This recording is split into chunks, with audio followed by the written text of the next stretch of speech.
Muy buenos días a todos y bienvenidos a lo que será mi última plática en este congreso. Otra vez, muchísimas gracias por acompañarme y muchísimas gracias a Janet Thanos por haberme invitado. En los próximos 40 minutos, más o menos, vamos a hablar de enfermedad degenerativa de la columna lumbar y vamos también a repasar la llamada nomenclatura 2.0, que es la terminología la cual usamos actualmente para describir estos cambios de enfermedad degenerativa. Así que vamos a repasar algunos conceptos generales de enfermedad degenerativa, como ya dije, repasar la terminología, pero al mismo tiempo quiero repasar con ustedes algunos hallazgos, los cuales no están incluidos en esta nomenclatura, y esos son edema de los pedículos, estenosis congénita de la columna, estenosis de los agujeros de conjunción y la cronicidad de los hallazgos. Comencemos con decir que si hacemos resonancia magnética en pacientes que tienen más o menos 18 años de edad, vamos a encontrar cambios degenerativos en 25% de aquellos pacientes que no tienen dolor de espalda, pero vamos a encontrar estos cambios en 60% de los pacientes que tienen dolor de espalda. ¿Qué quiere decir esto? Esto quiere decir que cuando estamos jóvenes hay una correlación con la presencia de los llamados cambios degenerativos y la sintomatología del paciente, pero al pasar de los años esta correlación se pierde. Y si hacemos resonancia magnética, más o menos a los 65 años de edad, vamos a encontrar cambios degenerativos en casi todas las personas, independientemente que tengan o no tengan síntomas. Y algunas veces la presencia de estos cambios pueden estar en regiones las cuales no explican la sintomatología de los pacientes.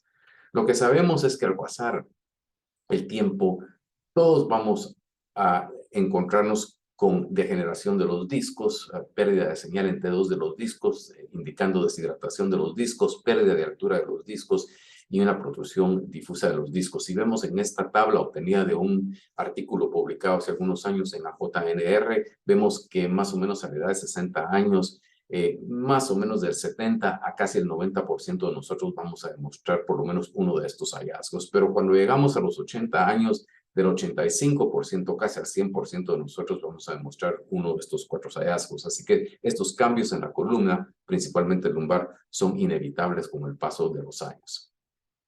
Sabemos que todos nosotros vamos a tener por lo menos un episodio o más de un episodio de dolor de espalda durante nuestra vida.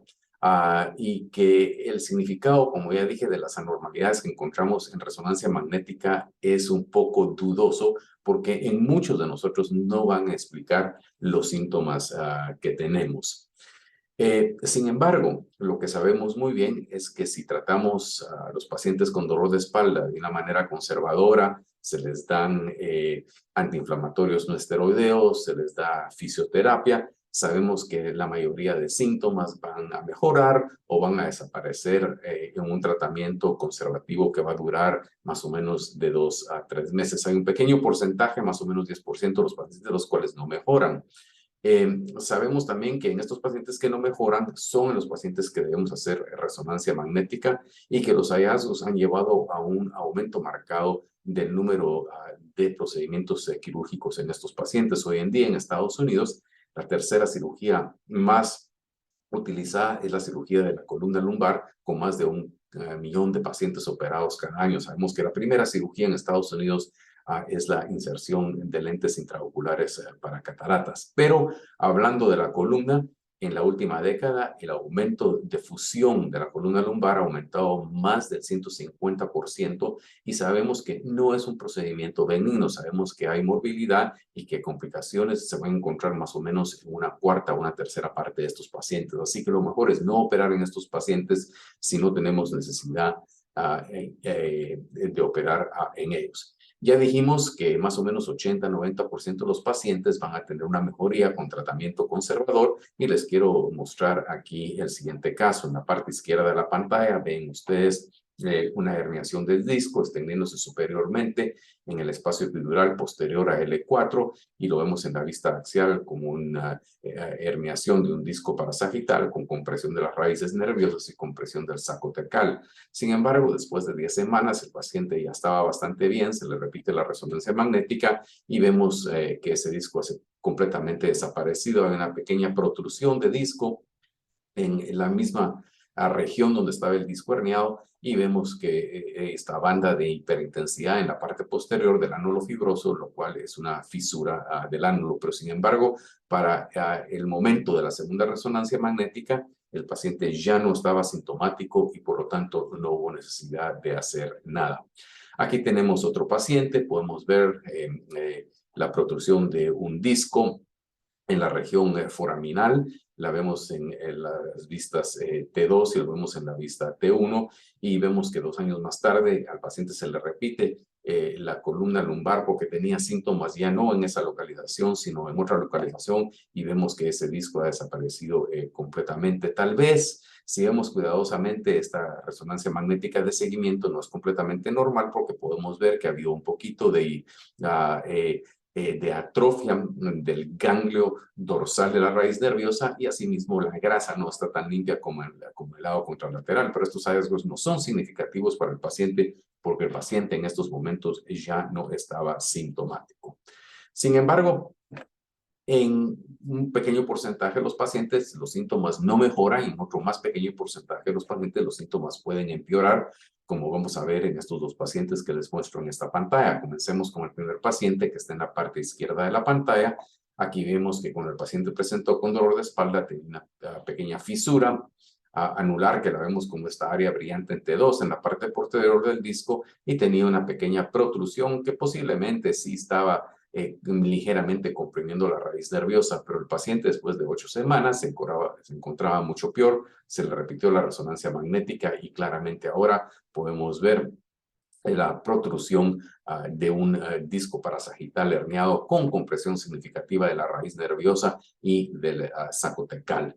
En el segundo ejemplo, en esta pantalla, en la parte derecha, tenemos un paciente que tiene un abombamiento discal a nivel de L4, L5, y noten que tiene también una fisura anular en la parte infero-posterior del ánulo fibroso. 8 semanas más tarde, el paciente está con síntomas, los síntomas han empeorado y ustedes claramente pueden ver ahora posiblemente extrusión, vamos a hablar de estos términos en unos minutos, del disco con migración inferior al espacio ventral epidural posterior a la vértebra L5. Así que la resonancia magnética no está indicada en todos los pacientes, no está indicada en el momento que el paciente presenta con síntomas. Estos pacientes se tratan de un punto de vista clínico, como ya dijimos, de 8 a 12 semanas con un tratamiento conservador, pero en los pacientes en los cuales no hay mejoría o hay empeoramiento de los síntomas, entonces estos pacientes van a requerir en cualquier momento de este tratamiento una resonancia magnética. También vamos a hacer resonancia magnética en aquellos pacientes que en el momento de presentación tienen síntomas atípicos. ¿Cuáles son los síntomas atípicos? Son disfunción motora, son síntomas los cuales se localizan a nivel de la cola de caballo o el cono medular y dolor muscular. Y muchas veces, como en el paciente que les muestro en la parte derecha de la pantalla, vamos a encontrar hallazgos los cuales pueden ser un poquito diferentes a lo que pensábamos que los pacientes iban a tener. En este paciente, en una imagen T1 posgadolíneo, pueden ver ustedes la presencia de 2 masas necróticas que captan contraste en su periferia en los músculos paraespinales y este paciente no tenía ninguna historia de cáncer, pero cuando se le hizo una biopsia de estas masas superficiales se encontró que este era carcinoma metastático de mama. Así que ocasionalmente cuando los pacientes presentan con síntomas atípicos, principalmente dolor muscular, les debemos de hacer resonancia magnética.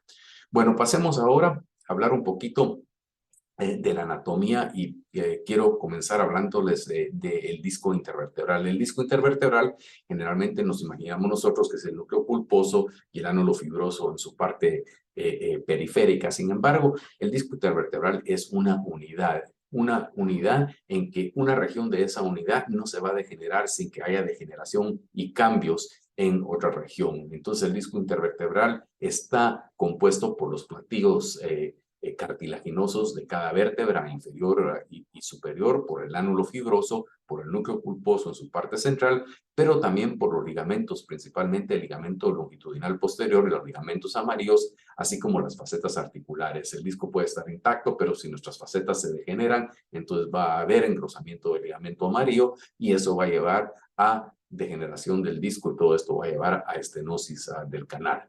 Bueno, para repasar un poquito de la parte central del disco. La parte central del disco está configurada en su parte central del núcleo pulposo. El núcleo pulposo contiene fibras altamente hidratadas y es brillante en T2, y estas fibras van a proteger de fuerzas verticales, de fuerzas compresivas. El ánulo fibroso es menos hidratado, por lo tanto es hipointenso en T2, y va a estar en la periferia del disco, y esto va a protegernos de fuerzas que se distribuyen de una manera horizontal, anteroposteriores o laterolaterales. El ánulo fibroso a veces puede ser un poquito más grueso en la parte frontal, a veces puede ser un poquito más grueso en su parte posterior, varía de un paciente al otro y eso generalmente no tiene ninguna importancia. En este ejemplo que les estoy mostrando en esta pantalla, en la parte central, ven ustedes claramente la brillantez del núcleo pulposo y ven el ánulo fibroso en su parte anterior, más grueso que en su parte posterior, y asimismo por detrás de la vértebra, en el espacio de la grasa epidural posterior a la vértebra, ven ustedes también el ligamento longitudinal posterior. Lo que les quiero hacer remarcar en esta imagen T2 es que ustedes ven una línea negra, la cual cruza el núcleo pulposo de su parte anterior a su parte posterior, pero sin embargo, cuando vemos el espécimen anatómico ilustrado en la parte izquierda de la pantalla, vemos que esa banda oscura que vemos en resonancia magnética no es una estructura anatómica. Esta banda negra es una confluencia de diferentes tipos de fibras, elástica, fibrosa, reticular, que son menos hidratadas y por lo tanto nos va a dar la apariencia de una banda oscura.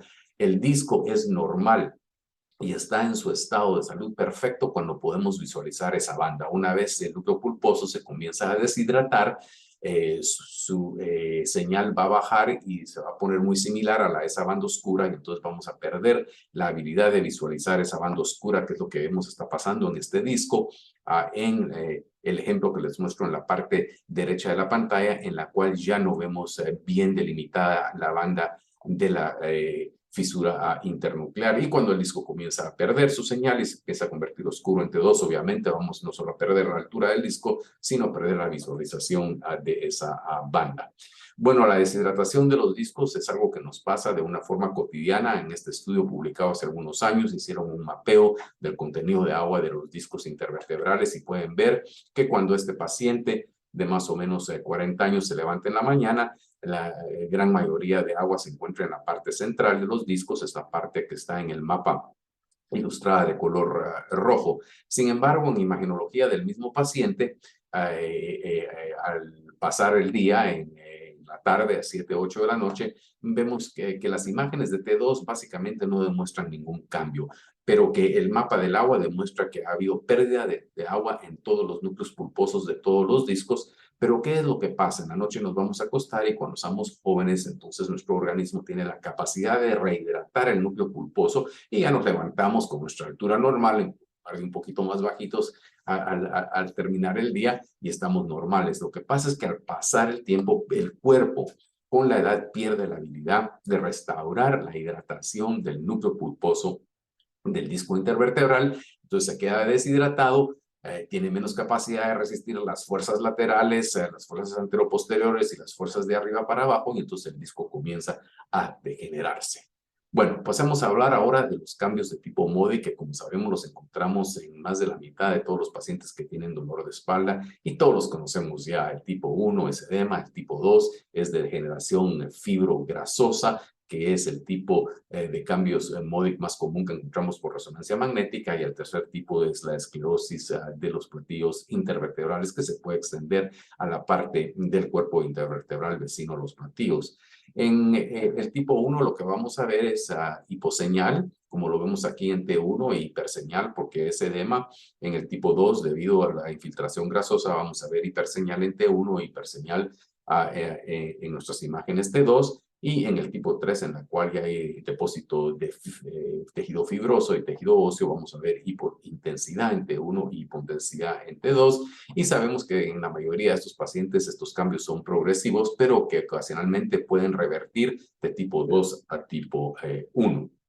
Aquí vemos un paciente, obviamente tiene una subluxación de L5 sobre S1, está desplazada anteriormente, pero noten que los platillos intervertebrales y el disco está deshidratado en T2, pero los platillos intervertebrales y la médula vecina a esos platillos tienen apariencia normal tanto en T1 como en T2.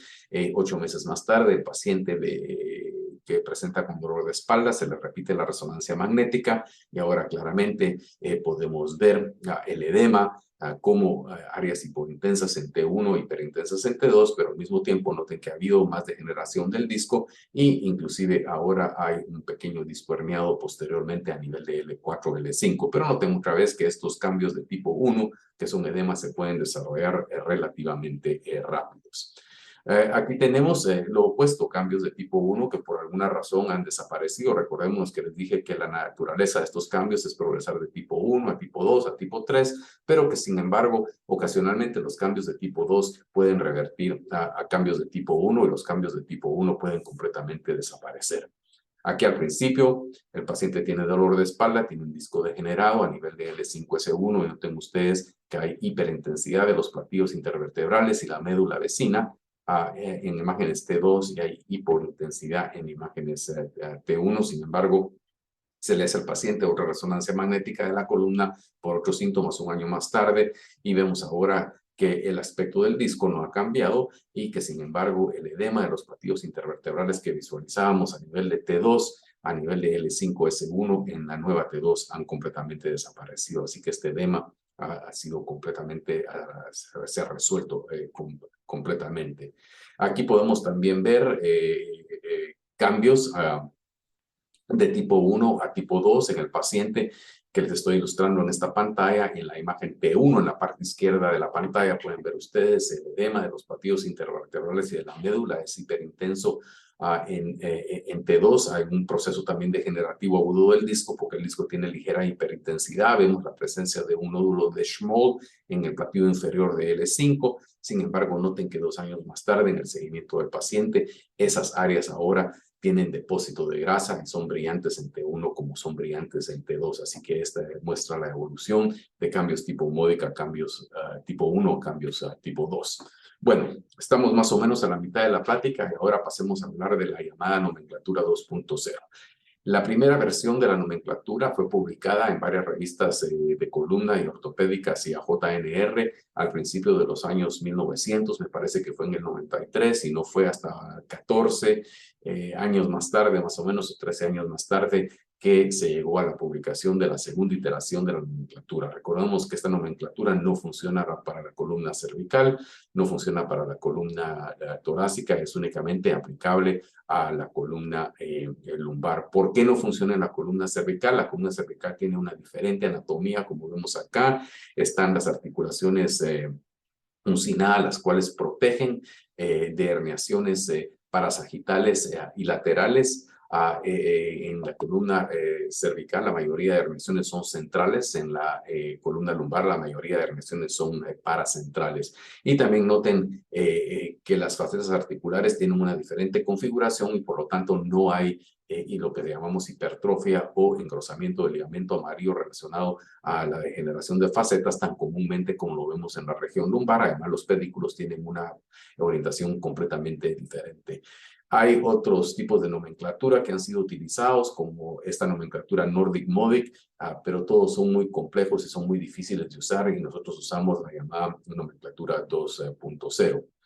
Aquí hay 2 estudios que nos demuestran la utilidad de la nomenclatura 2.0. En este estudio enviaron al mismo paciente a 10 centros diferentes de resonancia magnética y los radiólogos que interpretaron estos estudios de resonancia magnética no estaban entrenados en el uso de la literatura y pueden ver ustedes que hubo una variación enorme en las conclusiones de este estudio en la interpretación y la terminología que se usó para describir los mismos cambios en el mismo paciente hecho en 10 resonadores y en 10 centros diferentes. Sin embargo, en este estudio que viene del Medio Oriente, se estudiaron 135 estudios de resonancia magnética, fueron estudiados por neuroradiólogos, los cuales habían sido entrenados en el uso de la nomenclatura 2.0 y podemos ver que ellos concluyeron que hubo un acuerdo remarcable entre los observadores de acuerdo a con respecto a las descripciones de la patología relacionada a degeneración de los discos. Así que en estos estudios claramente indica que debemos usar la nomenclatura Algunos de nuestros cirujanos no les importa mucho la nomenclatura como debe de ser, están más interesados en la sintomatología que presentan estos pacientes. Sin embargo, para nosotros como neuroradiólogos es súper importante usar esta nomenclatura porque cuando vemos un reporte anterior podemos entender exactamente de qué es lo que estábamos hablando, si no fuimos nosotros mismos, qué es lo que estaban hablando nuestros colegas en los reportes o informes anteriores de estos pacientes. Comencemos entonces con las fisuras anulares. Las fisuras anulares pueden ser de este tipo, las concéntricas, radiales o transversas. Las radiales y las transversas las vemos en las vistas sagitales y las concéntricas únicamente las vamos a ver en las vistas axiales.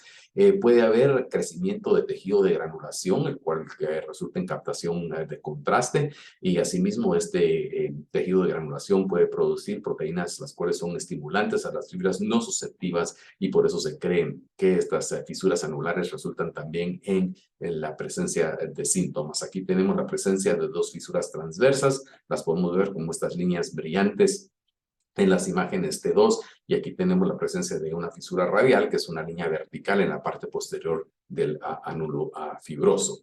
Sin embargo, estas fisuras también pueden resolverse. Esto es un caso, disculpen la calidad de las imágenes, pero las tomé con mi teléfono. Pueden ustedes ver la presencia de una fisura transversa a nivel de L5-S1, como esta área hiperintensa en la parte posterior del ánulo, y luego en el estudio de seguimiento vemos que la fisura ha completamente desaparecido, así que puede haber cicatrización de estas fisuras. Una vez tenemos estas fisuras, lo que resulta es una protrusión del ánulo. La protrusión del ánulo se refiere a una extensión del borde del disco más de 3 milímetros por fuera del borde óseo del disco. Y para llamarlo una protrusión del disco tiene que ser más del 25% de la circunferencia total del disco. Si es menos del 25%, lo vamos a llamar una herniación. Cuando nosotros vemos un disco abombado, vamos a ver que casi 2/3 partes o casi 75% de ellos van a tener fisuras, y como dijimos, por el crecimiento interno del tejido de granulación dentro de estas fisuras anulares puede haber captación de contraste.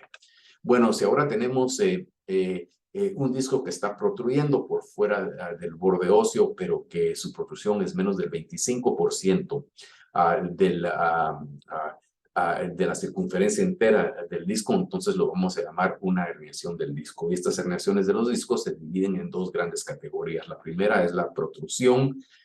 Esto significa a una herniación del disco en que su ápice es de menor tamaño que la base. Esto más o menos como ver un volcán invertido, de los volcanes que tenemos en toda la América Latina, con el cono del volcán apuntando posteriormente y las faldas del volcán apuntando hacia el disco madre. El otro tipo de herniación que puede ocurrir es la que se llama extrusión. En esta extrusión es lo contrario de la protrusión.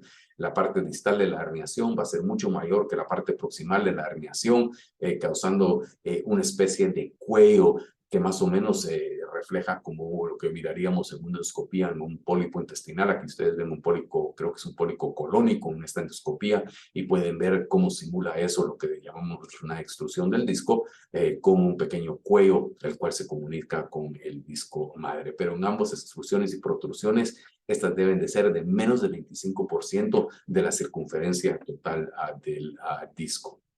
En este caso podemos ver una extrusión. Creo que claramente podemos ver que la parte distal del disco es mucho más grande en su volumen que la parte proximal del disco. Es como un pólipo, hay un pequeño cuello, y en la vista axial un poquito más difícil de verlo, pero si ustedes comparan el cuello de la herniación con su parte distal, la parte distal de la herniación tiene un volumen mucho más grande que el cuello. Noten que también en esta herniación la protrusión extrusión del disco contiene un material discal, el cual es ligeramente brillante con respecto al disco madre, y entonces asumimos que eso es edema en el fragmento de disco herniado y que es agudo. Vamos a discutir esto un poquito más tarde. Una vez han habido herniaciones o protrusiones, estas pueden ser contenidas por el ligamento longitudinal posterior, se llaman subligamentosas. Esto es importante porque cuando el cirujano entra a retirar el saco tecal y buscar la herniación, no la va a ver al menos que haya una sección en el ligamento longitudinal posterior. Este ligamento longitudinal posterior en la región cervical tiene un rafé fibroso que no es constante. Entonces, la inconstancia o la ausencia de este RAFE fibroso uniendo el ligamento longitudinal posterior a la parte posterior del ánulo fibroso va a permitir que hayan herniaciones centrales. Sin embargo, en la columna lumbar, este RAFE es generalmente constante y existe en casi todos nosotros. Y como está en la línea media, previenen que haya herniaciones en la línea media y las herniaciones generalmente son a los lados de este RAFE. Una vez se rompe el ligamento longitudinal posterior, las herniaciones se pueden ir para arriba, se pueden ir para abajo. Sabemos que son mucho más comunes donde cambia la dirección de las vértebras y hay una redistribución de las fuerzas biomecánicas, o sea, a nivel de L4, L5 y L5S1, donde son la gran mayoría de todas las herniaciones de la columna, pero también en la región cervical a C5, C6 o C6, C7 y en la región torácica a nivel de T7 a más o menos T12. Aquí tenemos una herniación muy grande de un disco superior. Podemos ver que esta protrusión es también brillante en T2, indicando que es aguda. Vemos también su brillantez en la imagen axial. Vemos que en este paciente hay captación de contraste y aunque generalmente nosotros no damos contraste, hay literatura principalmente europea que demuestra que sí hay captación de contraste en la periferia del disco. Hay tejido de granulación, que este tejido de granulación produce enzimas, las cuales son proteolíticas y van a llegar a la lisis de este fragmento de disco y estos fragmentos de disco tienden a desaparecer y los pacientes a mejorar. Pero generalmente nosotros no usamos contraste en el momento de estudiar a estos pacientes, al menos que tengamos una duda del diagnóstico. Bueno, las protrusiones y las extrusiones también tienen sus localizaciones y tienen 5 localizaciones. Si trazamos una línea en el ecuador del disco, en vistas axiales, todas aquellas que están ventrales a esa línea las vamos a llamar herniaciones o protrusiones anteriores. Yo tengo a no reportarlas, algunas personas lo reportan. ¿Tiene importancia o no? Yo no estoy seguro que sean la causa de síntomas, aunque posiblemente sí pueden producir algunos síntomas. Todas aquellas protrusiones o extrusiones que están dorsales o posteriores a esa línea trazada a nivel del hemisferio, del ecuador, del disco, entonces van a estar localizadas en 4 localizaciones. En su parte central, pueden estar en la parte paracentral, que ahora se llama la zona subarticular, y la zona subarticular está enfrente a las facetas articulares. También antes lo llamábamos la zona del receso lateral, pero ahora se llama la zona subarticular. Aquellas que están en el agujero de confusión se llaman en la zona foraminal y aquellas que están fuera o anteriores al agujero de confusión se llaman en la zona extraforaminal. ¿Qué le pasa a una herniación del disco una vez se suelta o se separa de su disco madre? Entonces se convierte en lo que llamamos en un disco secuestrado. Estos discos secuestrados pueden migrar anterior, pueden migrar posterior, pueden migrar superior o pueden migrar inferiormente. Aquí tenemos un disco secuestrado. No podemos determinar de qué disco se está originando. Se está originando del disco de L4-L5 o de L3-L4. No sabemos, pero lo que sabemos es que está localizado en la parte del espacio epidural ventral posterior a L4, por lo tanto secuestrado. Otra vez noten que el disco es brillante y posiblemente por su brillantez en T2 significa que es agudo. Aquí tenemos la presencia de una masa en la parte posterior del canal, en la vista axial. Claramente pueden ustedes ver la captación de contraste en la parte periférica de esa normalidad que está en el espacio epidural posterior.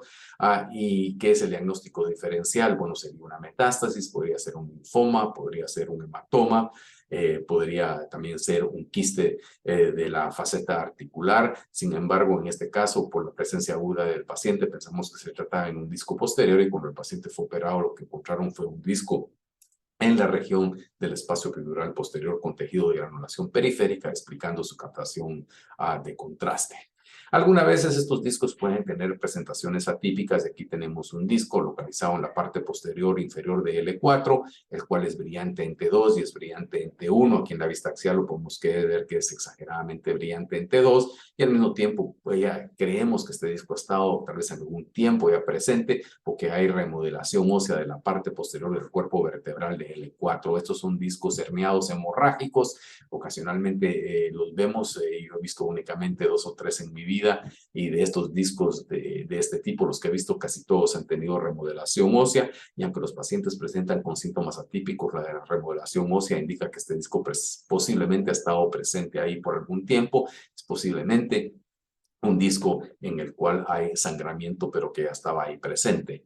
Ocasionalmente también estos discos pueden tener un aspecto quístico, lo vemos acá, este disco es brillante en T2, hipointenso en T1, hay captación periférica de contraste que se le dio al paciente porque no estábamos muy seguros de qué representaba esta normalidad. Otra vez ustedes ven la captación de contraste periférica, pero noten otra vez que hay remodelación de la parte posterior del cuerpo vertebral, en este caso L5. De esto sí he visto tal vez entre 5 y 10 en mi vida, pero también de todos los que he visto, todos han tenido remodelación ósea. Una cosa que se cree que representa el origen de estos discos quísticos es que estos discos antes de ser quísticos, la herniación era una herniación hemorrágica, como la que les enseñé en la pantalla anterior, y que la sangre ha sido resorbida y lo que deja por detrás es una estructura completamente quística. Hablemos ahora de los nódulos de Schmoll. Estos nódulos son herniaciones del núcleo pulposo a través de una debilidad de la parte central del platillo vertebral. Pueden estar asociadas a microfracturas. La microfractura se va expandiendo y permite al que la parte del núcleo pulposo central se hernie dentro del cuerpo vertebral. Generalmente estos son hallazgos incidentales que no pueden tener, que pueden o no tener correlación clínica. Algunos pacientes presentan dolor.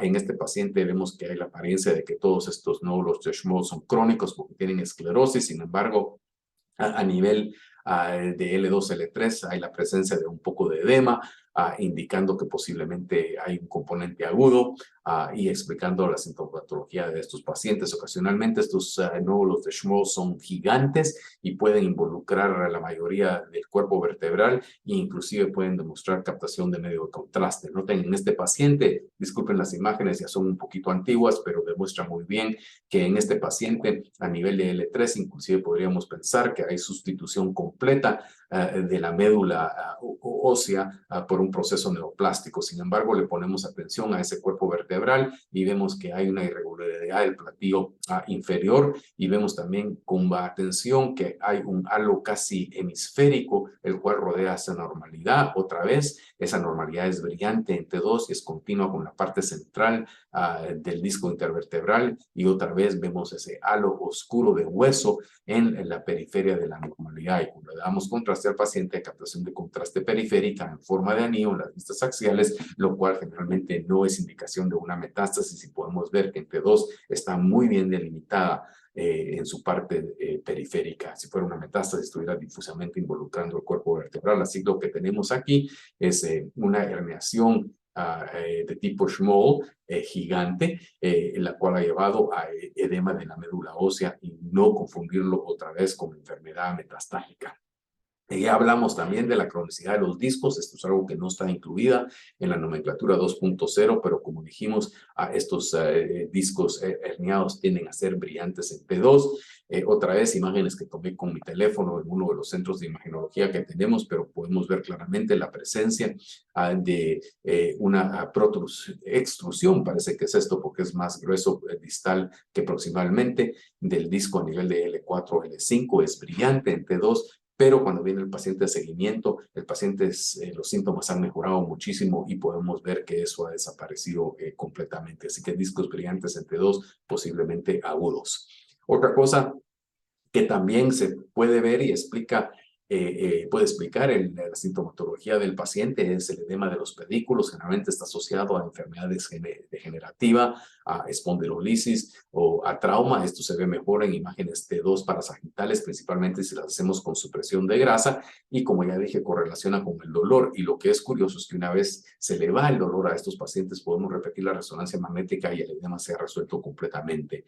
En la parte derecha de la pantalla, en la vista parasagital de un lado, pueden ustedes ver el edema del pedículo extendiéndose hacia la faceta articular superior y en el lado contralateral no solo ven el edema de pedículo de esa vértebra, sino también ven el edema del pedículo de L5 y el de, perdón, de S1 y el de L5 también extendiéndose a la faceta articular como lo vemos en el lado opuesto. Así que no confundir esos cambios con enfermedad metastática, pero interpretarlos como lo que son edema pedicular debido a un estrés en el pedículo y que va a desaparecer. Y si tenemos alguna duda, pues cuando el paciente ya esté mejor, llevamos al paciente de vuelta y le repetimos la resonancia magnética y vamos a ver que estas imágenes mejoran. Hablemos un poquito ahora de estenosis congénita. del canal, que es un proceso del desarrollo. Sabemos que los pedículos normales van a medir de su parte, de su región antero a su región posterior, más o menos 10 milímetros, pero en estos pacientes que tienen estenosis congénita, el pedículo va a estar reducido de tamaño y su dimensión anteroposterior va a ser más o menos de 6 milímetros. No solo la dimensión anteroposterior del pedículo va a estar disminuida, sino si hacen estudios volumétricos del pedículo, el volumen total del pedículo va a estar disminuido. ¿Qué significa esto? Estos pacientes van a tener un canal estenótico de una manera difuso y están predispuestos a tener síntomas, principalmente claudicación neurológica, cuando comienzan a desarrollar enfermedad degenerativa de la columna. En la parte derecha de la pantalla ven ustedes un paciente completamente normal, con un canal normal, su diámetro es normal a nivel de los discos y a nivel de los cuerpos vertebrales. Sin embargo, en el otro paciente ven ustedes un paciente con pedículos cortos, estenosis congénita de la columna, y pueden ver que ya hay estenosis del canal central medular, muy severa, casi a todos los niveles de la columna lumbar debido a cambios degenerativos y abombamiento de los discos. Así que una causa predisponente e importante a claudicación neurológica. Por último, lo que quiero hablar es un poquito de la estenosis del agujero de confusión, que no está incluida también en la nomenclatura 2.0. Hay dos medidas, la medida de su parte superior a su parte inferior. Generalmente el agujero debe medir más o menos 11 milímetros. Nosotros no hacemos esta medida en la parte superior a inferior, sino que hacemos es en la vista axial, medimos la parte anterior a la parte posterior del agujero de confusión. Y el diámetro normal en la región lumbar debe ser entre 6 y 8 milímetros. Ya la falta de visualización de la grasa dentro del canal, dentro del agujero de confusión, indica que hay una estenosis, y la compresión de la grasa también lleva a compresión de la raíz nerviosa, produciendo síntomas. ¿Cómo las categorizamos nosotros? De una manera muy subjetiva. Si el agujero mide entre 1 y 3 milímetros, decimos que es una estenosis moderada severa. Si el agujero mide entre 3 y 6 milímetros, le damos una estenosis leve o moderada. No hay una buena manera de hacerlo, se los dejo a los criterios de ustedes, cómo van ustedes a categorizar la estenosis del agujero de confusión. Bueno, con eso llegamos al final de la plática, estamos más o menos a 38 minutos, así que ¿qué fue lo que repasamos? Repasamos algunos conceptos generales de enfermedad degenerativa, dijimos que son más comunes al avanzar la edad, pero a pesar de estar presentes, se pierde la correlación con la sintomatología de los pacientes. Dijimos que más o menos en el 80 o 90% de los pacientes, únicamente con terapia conservadora, los síntomas y los hallazgos van a desaparecer. Hablamos de los hallazgos típicos, pero también de hallazgos típicos. Les mostré 1 o 2 ejemplos de discos hemorrágicos y discos quísticos. También hablamos de la terminología, la llamada nomenclatura 2.0, y se la recomiendo que la usen en todos sus reportes y que se las enseñemos a nuestros residentes y a aquellos que se están entrenando con nosotros. Y al final de la plática hablamos de estas entidades, las cuales no están incluidas en la nomenclatura 2.0, deberían de estar incluidas y posiblemente van a ser incluidas en el futuro, pero no están incluidas. Y ese es edema de los pedículos, estenosis congénita de la columna debido a pedículos cortos, la agudeza de los hallazgos y la estenosis de los agujeros de confusión. Bueno, para terminar a tiempo, muchísimas gracias por su atención. Ya saben que me pueden escribir a mi dirección de correo electrónico que les he dado en las pláticas anteriores si quieren hacer alguna pregunta. Yo con mucho gusto se las contesto. Muchísimas gracias por haberme invitado de nuevo. A Janet Thanos, que tengo muchísimos años de conocer. Janet, muchísimas gracias por tu invitación. Fue un placer colaborar con ustedes en este congreso y espero poderlos ver pronto otra vez.